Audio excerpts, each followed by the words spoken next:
Bom dia. Eu estou muito feliz de estar aqui com vocês. É um privilégio. Estive aqui há alguns dias com os nossos amigos aí da Escola Bíblica falando um pouquinho sobre Jeremias e foi uma experiência muito boa. E hoje a gente vai conversar um pouquinho sobre ressurreição. Eu acho que vocês estão conversando sobre isso, mas o Lipe me chamou para falar sobre isso, né? E a nossa reflexão hoje ela está baseada no livro de 1 Coríntios, capítulo de número 15, versículos de número 50 a 58. Então peço que você abra aí sua Bíblia em qualquer formato.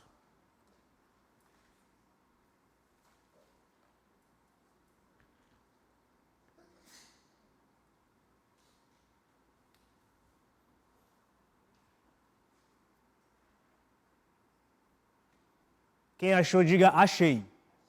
Quem não achou, diz não achei. 1 Coríntios, capítulo de número 15. Versículos de número 50 até o 58. Diz o seguinte: estou dizendo, irmãos, que o nosso corpo físico, estou lendo aqui na NVT, talvez pode ser diferente de algumas versões. Estou dizendo, irmãos, que o nosso corpo físico não pode herdar o reino de Deus. Este corpo mortal não pode herdar aquilo que durará para sempre. Mas eu lhes revelarei um segredo maravilhoso. Nem todos dormiremos, mas todos seremos transformados. Acontecerá num instante, num piscar de olhos, ao som da última trombeta, pois, quando a última trombeta soar, aqueles que morreram ressuscitarão a fim de viver para sempre. E nós, que estivermos vivos, também seremos transformados, pois nosso corpo mortal precisa ser transformado em corpo imortal. Então, quando o nosso corpo tiver sido transformado em corpo imortal, se cumprirá a passagem das Escrituras que diz: a morte foi engolida na vitória. Ó morte, onde está a tua vitória? Ó morte, onde está o teu aguilhão? O pecado é o aguilhão da morte, que nos fere. A lei é o que torna o pecado mais forte. Graças a Deus, que nos dá vitória sobre o pecado e sobre a morte por meio do nosso Senhor Jesus Cristo. Portanto, meus amados irmãos, sejam fortes e firmes. Trabalhem sempre para o Senhor com entusiasmo, pois vocês sabem que nada do que fazem para o Senhor é inútil. Amém? Pai, nós queremos te dar graças porque o Senhor é bom. Estamos começando aqui os momentos do Advento, daqui a pouco a gente vai celebrar no Natal a ideia da ressurreição, a ideia do nascimento, mas a gente quer também falar hoje aqui sobre esse marco que é tão importante para a nossa fé, que é o aspecto da ressurreição, que talvez é o grande diferencial nosso entre as outras religiões que existem. E a gente quer te agradecer porque o Senhor nos proporcionou esse momento incrível de estarmos aqui. Pedimos para que teu Espírito Santo ele fale conosco de maneira poderosa por meio da tua palavra. E para que ao sairmos daqui sejamos confrontados, edificados e transformados e desafiados ao mesmo tempo a fim de vivermos cada vez mais aquilo que a tua palavra nos recomenda. É isso que a gente te pede, no nome de Jesus. Amém. Bom, certa vez, um escritor muito prolífico, inglês, chamado Gilbert Chesterton, ele havia se convertido ao cristianismo. E ele era um cara muito conhecido em Londres e numa das suas entrevistas, aliás, a imprensa tomando conhecimento da sua recém-conversão ao cristianismo, aí fizeram uma fila lá em Londres, eu acho que foi na Universidade de Oxford, não lembro onde ele era professor, e aí pegaram ele no portão da faculdade, na saída. E aí uma jornalista fez uma pergunta para ela: Chesterton, onde está Jesus agora? Nós ficamos sabendo da sua recém-conversão, gostaríamos que você nos respondesse uma pergunta. Onde está Jesus agora para você? Ele respondeu: ele está bem aqui. Como ele era muito sarrista, muito piadista, discutia bastante com Eddie Shaw, outros ateus da época, mesmo ele não sendo cristão, ele já era uma pessoa muito conhecida, tinha um senso de humor muito aguçado, e a jornalista pensou então que era apenas uma figura de linguagem, então, apenas uma figura de linguagem, verborragia. Ele disse: não, eu creio que ele está aqui. Então, a crença na ressurreição de Jesus, ela muda completamente a maneira como a gente enxerga a nossa vida. A nossa vida ela é modificada a partir do momento que a gente começa a crer na ressurreição como um marco, como um ato, não apenas como um acontecimento histórico, mas como algo que norteia completamente a nossa própria existência. Então, por isso é que a maneira como nós enxergamos o significado da ressurreição norteia profundamente a nossa vida. Ela diz muito a respeito daquilo que nós somos, da maneira como a gente enxerga as coisas e a maneira, inclusive, como nós buscamos as coisas no nosso dia a dia. Infelizmente, como cristãos, uma das particularidades que nós temos, que eu pelo menos tenho percebido, é que nós temos corrido do mesmo jeito que as pessoas que não conhecem a Cristo têm corrido em busca de significado a respeito da sua própria existência.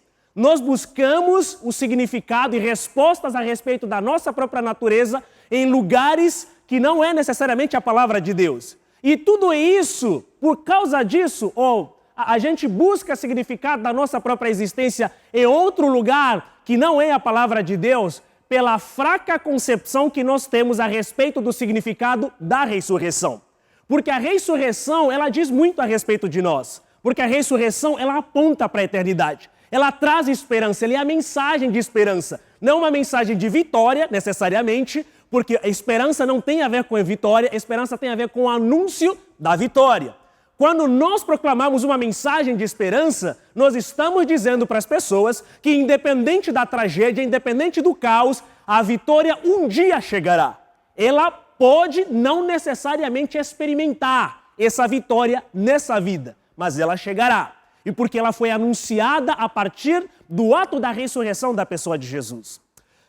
Então, quando nós não temos a concepção exata a respeito da ressurreição, nós começamos a buscar significado da nossa própria existência em outras coisas. Porque a ressurreição, ela fala sobre esperança. E uma esperança a respeito do anúncio de uma vitória que um dia chegará. E que o grande exemplo da ressurreição é Cristo. Então, por que nós ficamos buscando significados a respeito da nossa identidade em outro lugar e não necessariamente na figura de Cristo? Porque a ressurreição, ela nos aponta para algo que é eterno. E quando nós somos impulsionados para algo que é eterno, automaticamente nós temos um pensamento seguinte, que todas as coisas que nós temos aqui, elas são apenas transitórias. E se elas estão transitórias, elas são passageiras. E se elas são passageiras, elas estão fadadas ao fracasso. Elas estão fadadas à corrosão, elas estão fadadas ao desperdício, elas estão fadadas, de alguma maneira ou outra, todas as coisas dessa vida, elas não se comparam com o anúncio da esperança dada pela ressurreição que havemos de fato de herdar pelo resto da eternidade. Então, uma pessoa que não concebe a ressurreição de Cristo como fato, e ela concebe apenas como ato histórico, é uma pessoa que não concebe a ideia de Cristo de uma maneira de fé. Por quê? Fé é o firme fundamento das coisas que se esperam e a prova daquilo que não se vê. É a certeza daquilo que não se vê. Ter fé é confiar. A expressão de Chesterton, ela é uma expressão de fé, porque Cristo disse: eu estarei com vocês todos os dias até a consumação dos séculos. Se Jesus disse que ele estaria com a gente todos os dias até a consumação dos séculos, isso significa que ele tem estado com a gente. Se ele ressuscitou, ele está vivo. Porque ele vive, eu posso crer no amanhã. Nós cantamos a respeito disso. Então, se Cristo ressuscitou, é porque ele está vivo. A ressurreição é o anúncio da vida. É o anúncio de que a morte não é o fim de todas as coisas. E é o prenúncio de que todas as coisas que nós temos nessa vida, elas não podem ser comparadas com a glória que nós iremos herdar na eternidade. E também é o prenúncio de que todas as coisas aqui, elas são fadadas, elas são tragadas pela morte. Mas aqueles que creem na pessoa de Cristo, são pessoas que venceram a morte. Existe aqui um processo de transcendência. Ou seja, nós fomos chamados para algo maior e melhor. Então, quando nós cremos na ressurreição, nós cremos que fomos chamados para algo maior e melhor. Nesse sentido, nós então evitaremos a mitigação de falsas alegrias. Porque a única maneira de termos uma alegria plena, genuína e verdadeira é através do processo da crença na ressurreição da pessoa de Jesus. Porque as coisas dessa vida, elas podem nos proporcionar uma alegria, mas é uma alegria instantânea, é uma alegria rápida, é uma alegria que não é duradoura no sentido de eternidade. A única alegria duradoura, eterna, ela é encontrada exatamente a partir da pessoa de Jesus. A partir do momento que nós cremos que Cristo ressuscitou e que nós também ressuscitaremos. E a ressurreição é esse convite de abrir os olhos e enxergar Cristo sentado à direita de Deus. Crer na ressurreição é crer nas palavras de Jesus. Não se preocupem com os vossos corações. Eu vou para a casa do meu Pai preparar lugar, para que quando eu voltar, ali onde eu estiver, vocês também estarão. Ou seja, a ressurreição é um antídoto, inclusive contra a ansiedade a respeito da nossa vida futura, porque ela está garantida e está alicerçada na pessoa de Jesus. Então, quando nós começamos a buscar alegria, satisfação naquilo que não é Jesus, nós nos tornamos completamente presos presos nessa busca desenfreada, e a nossa visão a respeito da satisfação verdadeira na pessoa de Jesus, ela se torna uma visão muito míope.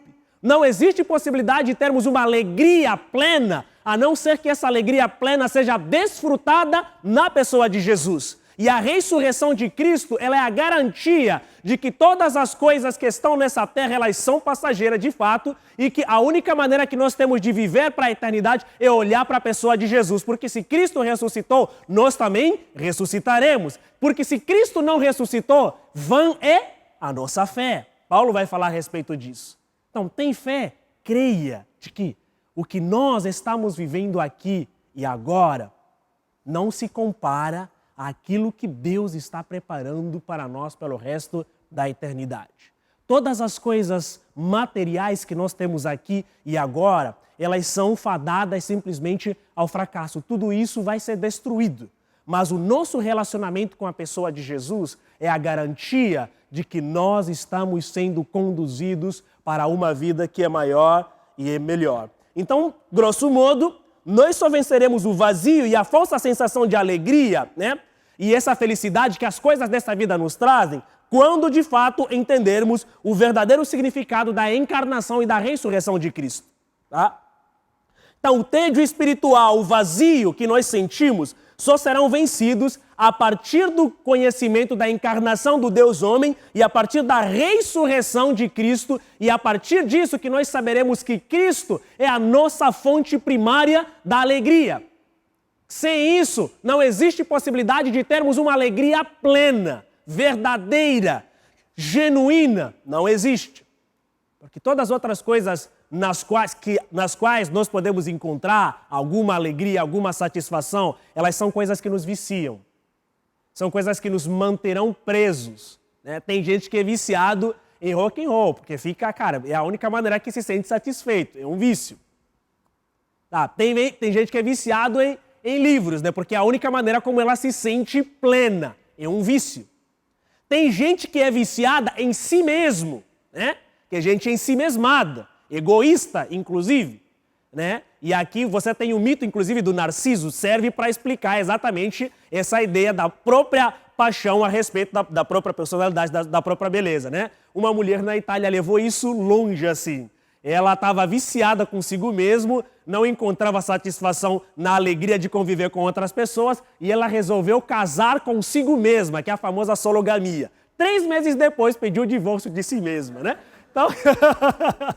Então isso é sério, isso aconteceu lá, aconteceu na Itália. Então por quê?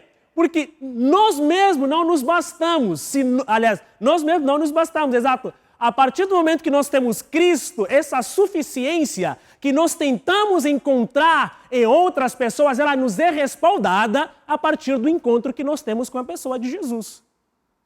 E a ressurreição diz muito a respeito disso. Ela é o grande diferencial entre o cristianismo e outras religiões. Onde está Maomé? Está no túmulo, está na tumba, né? Assim que os imperadores egípcios, né, os faraós, também estão nas tumbas, né? Onde está Buda? A lenda diz que ascendeu, né? Mas, cara, onde está Cristo? Cristo está aqui e agora, porque Ele ressuscitou. Essa é a mensagem de esperança, é a mensagem de alegria. A ressurreição é a mensagem de que o choro pode durar uma noite, mas a alegria vem pela manhã com a ressurreição.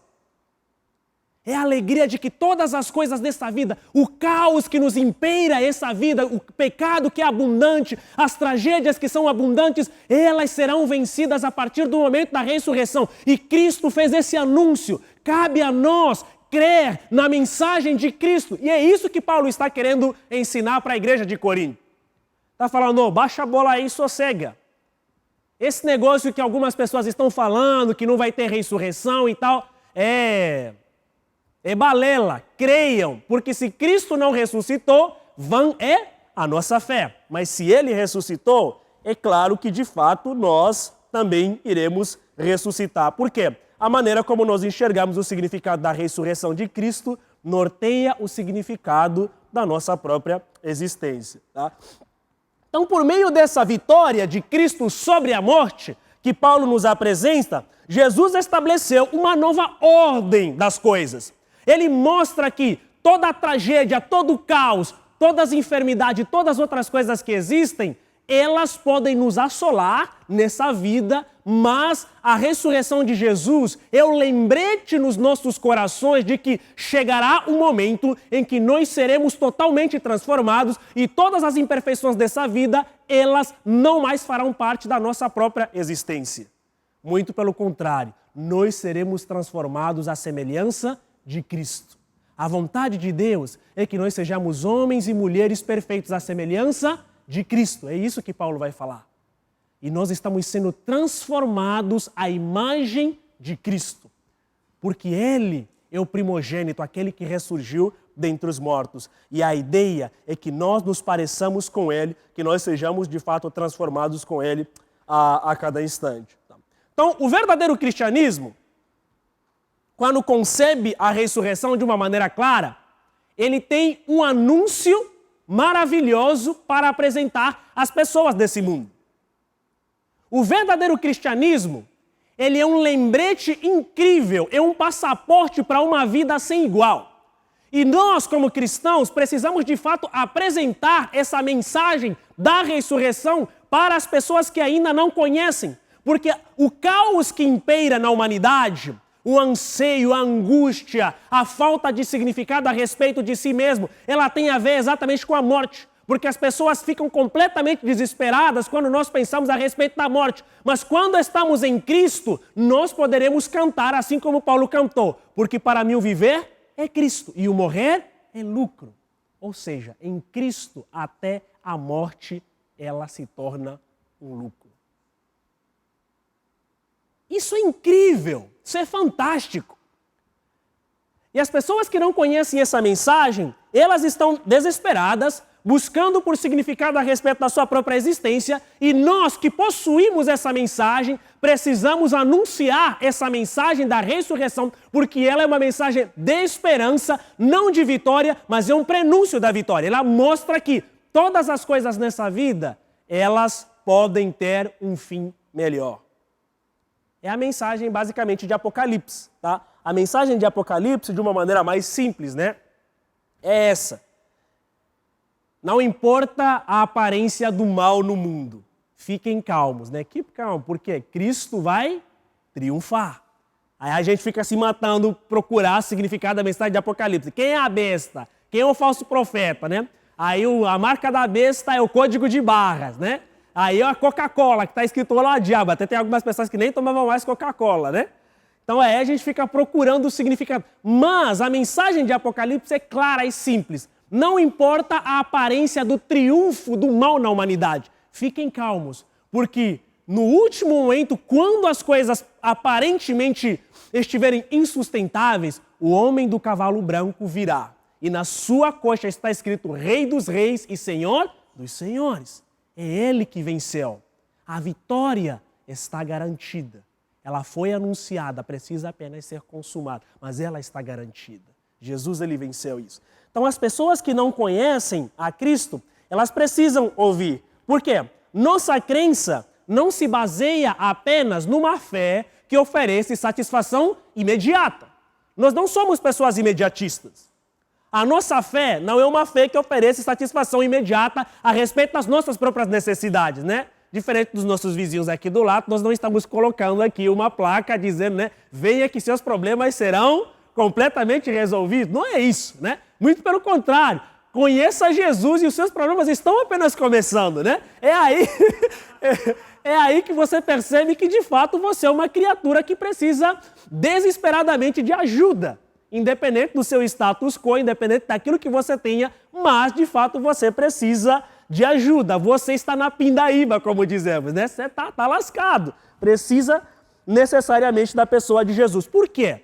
Porque a nossa fé, ela não é uma fé triunfalista. É a fé que crê na ressurreição, sabe? É a fé que crê na ressurreição. Ela tem esperança, a vitória vai chegar, mas não necessariamente no momento em que nós estamos esperando que ela chegue. Porque nós cremos num Deus que é soberano, que faz as coisas acontecerem no seu tempo, do seu jeito e quando Ele quer. E às vezes nem faz. Então, quem vai obrigar Deus? Ninguém, né? Ninguém tem essa coragem de obrigar ao Todo-Poderoso. Jó tentou. Aí Deus falou para ele, onde estavas quando eu fiz o firmamento da terra? Aí Jó falou, beleza, Deus, entendi, entendeu? Então, fique calmo. Então, no texto que nós acabamos de ler, existem alguns aspectos muito importantes que nós precisamos ressaltar. Paulo está falando aqui a respeito da ressurreição. Então, primeiro, do versículo de número 50, ele fala a respeito da ressurreição dos mortos, que é um negócio muito importante. Então, Paulo fala, olha, queridos irmãos, estou dizendo que o nosso corpo físico não pode herdar o reino de Deus. Este corpo mortal não pode herdar aquilo que durará para sempre. Então, Paulo está mostrando, a eternidade é algo real. Se Cristo ressuscitou, a eternidade é real. E para que nós possamos herdar a eternidade, nós necessariamente precisamos passar pela experiência de transformação. E aqui a morte, ela tem a ver tanto com a morte física, tanto com a morte no sentido mais espiritual, que nós precisamos mortificar todos os dias aquilo que nos impede de nos aproximarmos de Deus. Existem atitudes nossas, existem comportamentos, algumas coisas em nós que precisam ser mortas constantemente, que nós precisamos matá-las para que nós possamos nos aproximar constantemente da presença de Deus. Porque a Bíblia fala, sem santidade ninguém verá o Senhor, porque Deus é santo. Então, esse processo de mortificar a nossa própria natureza pecaminosa, ela acontece através da ação do Espírito Santo em nós. É o Espírito de Deus que fala, cara, você é muito egoísta. Nós precisamos matar o nosso orgulho. Para herdar o reino dos céus, precisamos mortificar o nosso orgulho. Precisamos mortificar tudo aquilo que nos afasta da presença de Deus, tudo aquilo que é idolatria. Porque idolatria não tem apenas a ver com adoração de imagens. Uma pessoa idólatra é uma pessoa que substitui Deus no seu coração. Porque o único ser de mais importante que nós temos em nosso coração, pelo menos que deveria existir, é a pessoa de Deus. A partir do momento que existe outra característica, outra atitude que nós damos muito mais importância em relação a Deus, nós estamos nos tornando pessoas idólatras. Estamos adorando nossos negócios, estamos adorando nossa formação acadêmica, empresarial, estamos adorando nossos parceiros e parceiras, estamos adorando nosso relacionamento, estamos adorando nosso dinheiro, uma das principais coisas, inclusive por isso é que Jesus compara o dinheiro à divindade, inclusive, né? Estamos adorando muitas outras coisas. Por quê? A partir do momento que nós substituímos Deus em nosso coração em detrimento de uma outra coisa, nós estamos nos tornando pessoas idólatras. Não terás outros deuses além de mim. Isso é um princípio de suficiência. Isso mostra que o único que é capaz de suprir tudo aquilo que nós somos e tudo aquilo que nós temos é Deus. E a partir do momento que nós começamos a crer na suficiência de outras coisas, nós estamos buscando outros deuses. Estamos nos tornando pessoas idólatras e politeístas. Diante dessa verdade, nós não herdaremos o reino dos céus. Para que isso aconteça, é necessário se despir dessa velha natureza. É necessário mortificar. Então Paulo está dizendo, tá? E o outro sentido desse texto é o sentido mais literal mesmo, irmãos. Nosso corpo físico não pode herdar, o reino dos céus. É necessário que haja transformação. Ou seja, todas nossas imperfeições, e aqui vai o outro aspecto, todas nossas imperfeições, tudo aquilo que nos limita, não herdará o reino dos céus. Por quê? Nós seremos transformados, sabe? Nós seremos transformados. Então, não precisamos ficar desesperados em busca de perfeição a respeito da nossa própria imagem. Não precisamos ficar desesperados na busca da perfeição a respeito da nossa própria identidade. Por quê? Num abrir e fechar de olhos, nós seremos transformados. Ah, essa pinta, esse dedo, esse nariz, essa orelha. Cara, nós seremos transformados. Seremos transformados nisso, essa barriga, né? Esse barrigão. Cara, nós seremos transformados disso, né? Qual tipo de corpo nós teremos? É o corpo semelhante ao de Jesus, que é o corpo glorificado. Então a gente não precisa se desesperar, deixar de viver em prol de tudo isso. Isso que Paulo está mostrando. Prosseguindo, no versículo de número 51, ele vai falar: mas eu lhes revelarei um segredo maravilhoso. Nem todos dormiremos, mas seremos transformados. Ou seja, do mesmo jeito que algumas pessoas falam que Cristo está demorando, né? Que já se passaram mais de, 2000 anos, Jesus não veio até agora, né? Mas fiquem tranquilos, porque na volta de Jesus, alguns verão isso acontecendo.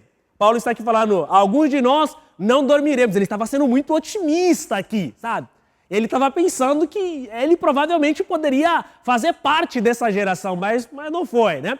Mas alguns terão esse privilégio de ouvir, não sei se é um privilégio, né? De ouvir o soar da trombeta e enxergando todas as coisas a serem transformadas. Então, a vinda de Cristo acontecerá enquanto ainda a humanidade existir. Então, esses negócios de 2019 vai ser o final do mundo, 2012, né? Primeiro foi 2000, ano 2000. Ano 2000 era adolescente, nem era adolescente ainda, estava quase entrando na adolescência, né? 2000, tinha 9 anos, por aí. 99, eu me lembro, no mês de dezembro, era um terror assim o negócio.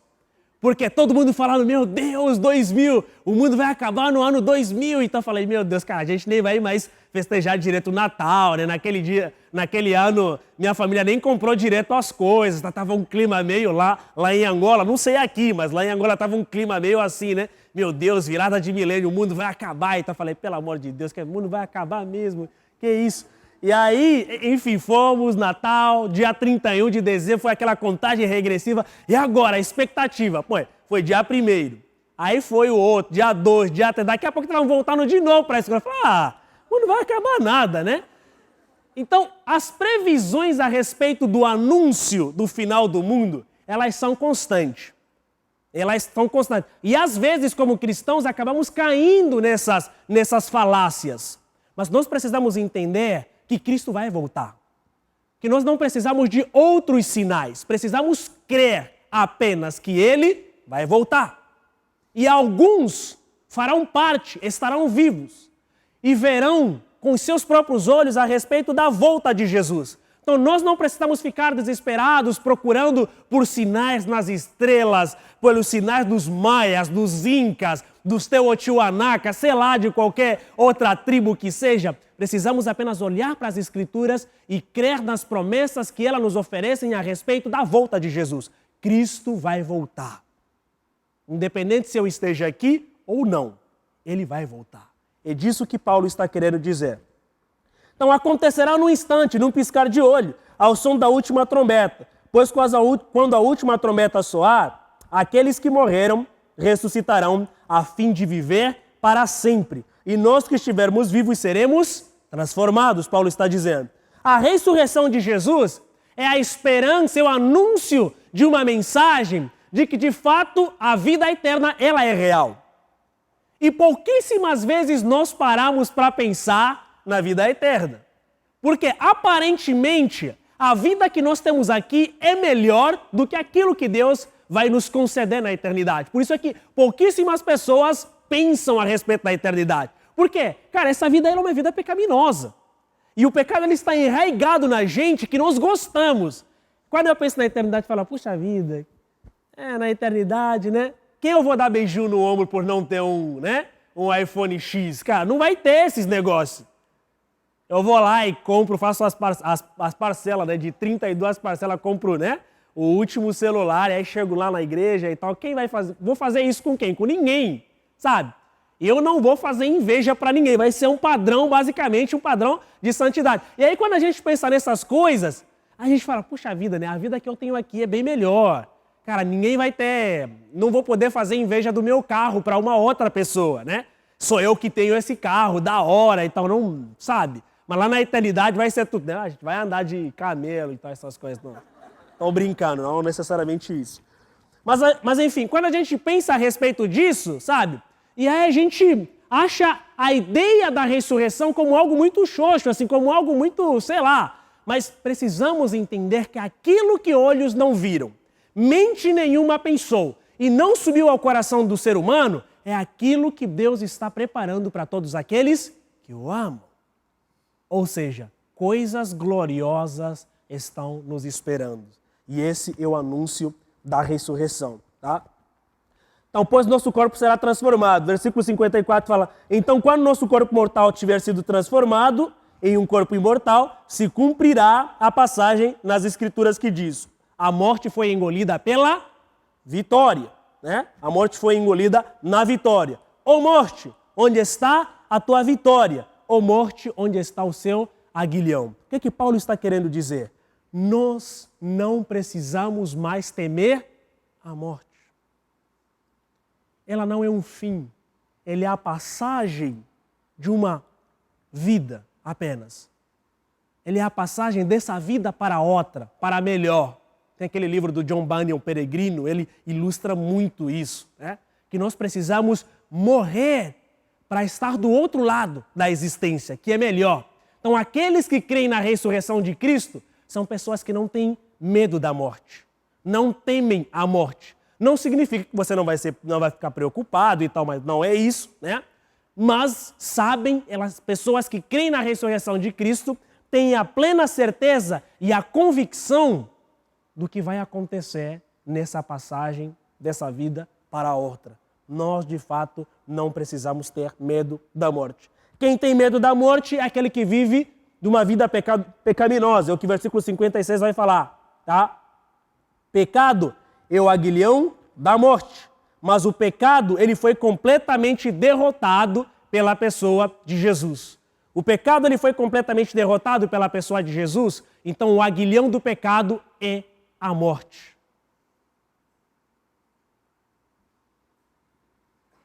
Quem crê em Cristo não precisa ficar desesperado a respeito disso. Então, a morte de Cristo, ela deve se tornar um lembrete diário para a mortificação da nossa natureza pecaminosa. Nós precisamos fazer morrer constantemente a nossa natureza pecaminosa. Nós precisamos fazer morrer o nosso egoísmo, a nossa desonestidade, o nosso narcisismo e toda sorte de males que apagam a imagem de Cristo em nós. Então, quando pensarmos na ressurreição, nós devemos pensar que ela deve nos permitir que Cristo seja constantemente formado em nós. Por quê? A ressurreição, ela traz alegria. E é a alegria da nossa salvação que vai preencher completamente o nosso vazio existencial e a procura de definições a respeito da nossa identidade em coisas que não são necessariamente a palavra de Deus nem Cristo, mas nas coisas dessa vida. A ressurreição de Cristo é para nós uma melodia afável. É como se fosse um sussurro das ondas do mar, que acalma o nosso coração. A ressurreição de Cristo é simplesmente um canto dos pássaros numa manhã de verão, ou apenas também um calor da brasa da ladeira numa noite de inverno que aquece o nosso coração. Esse é o significado da ressurreição de Cristo. Ela traz alegria, ela traz o senso da nossa própria existência. Por isso é que toda vez que olhamos para Cristo ressurreto, nós somos obrigados a matar o nosso orgulho, a matar o nosso ego. Porque a presença de Cristo em nós, ela desfaz completamente tudo aquilo que nos separa dele e nos torna cada vez mais semelhantes àquilo que ele é. Porque cada vez que escolhemos caminhar com uma pessoa por mais uma milha, nós estamos testemunhando a respeito da morte e da ressurreição de Jesus.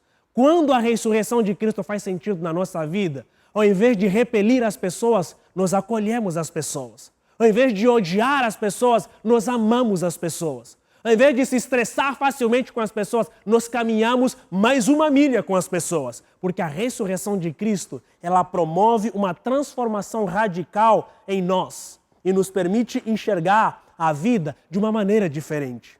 Quando a ressurreição de Cristo faz sentido na nossa vida, nosso coração é impelido a viver uma alegria constante, assim como aconteceu com os discípulos no caminho de Emaús. Eles falavam, como ardia em nossos corações, como ele nos contava do evangelho, das palavras, a respeito dos profetas. Então, quando a ressurreição faz sentido em nós, a presença de Cristo, ela encandece o nosso coração e nos torna automaticamente aqueles que são os proclamadores da alegria e aqueles que levam a transformação por onde quer que eles passam. Por quê? Viver a ressurreição de Cristo não é apenas entender um fato histórico, mas é viver Cristo na fé. E ter fé é crer naquilo que nós não podemos enxergar. É responder como Chesterton, Cristo está aqui e agora. Porque de verdade Ele está. Estar em Cristo significa viver nele, se mover nele, existir nele. Porque não existe possibilidade de vivermos uma vida cristã, crendo na ressurreição, sem que de fato nós creiamos que Cristo está aqui e agora. Finalizando, quero finalizar com o versículo de número 58, que diz o seguinte: portanto, meus amados irmãos, sejam fortes e firmes. Trabalhem sempre para o Senhor, com entusiasmo, pois vocês sabem que nada do que fazem para o Senhor é inútil. Quem crê na ressurreição é uma pessoa que não se abala. Porque os que confiam no Senhor serão como o monte de Sião, que não se abalam, mas eles permanecem para sempre. Quem confia no Senhor permanece. Pode chorar à noite, mas a alegria vem pela manhã, que traz a luz, que traz o conforto. Quem crê na ressurreição é uma pessoa que está servindo ao Senhor. Por isso é que cristianismo está amplamente vinculado com o ato de serviço. Porque quem crê na ressurreição foi transformado, e pessoas que foram transformadas entendem que uma das maneiras de viver a transformação plena é servindo, e servindo com alegria. E ele fala, sirvam ao Senhor com entusiasmo. Ser entusiasmado é ser uma pessoa alegre. Não é uma alegria fake, sabe? Não é fake news, não. É verdadeira, algo que brota nos nossos corações. Porque a alegria é o fruto do Espírito. E o salmista fala, alegrei-me quando me disseram, vamos à casa do Senhor. E a alegria do Senhor, ele é a nossa força. Ou seja, aqueles que creem em Deus, aqueles que creem na ressurreição, são constantemente vacinados com alegria. E de uma maneira constante, viverão a plenitude da presença de Cristo e isso os transformará em pessoas alegres, em pessoas que conseguem enxergar o lado melhor da própria existência. Porque a maneira como a gente concebe a ressurreição de Cristo norteia completamente a nossa vida. E quem crê na ressurreição sabe que tudo aquilo que ela está fazendo para Deus, por meio dele, não é inútil. Nosso serviço não é inútil, muito pelo contrário. Tudo aquilo que a gente faz para o Senhor é algo que nos leva a viver como pessoas que glorificam a Deus, porque tudo deve ser para a honra e glória do nome dele. Então, o meu convite nessa manhã é: creiam na ressurreição, porque isso fará de nós pessoas alegres e pessoas transformadas pela presença de Cristo em nós. Amém?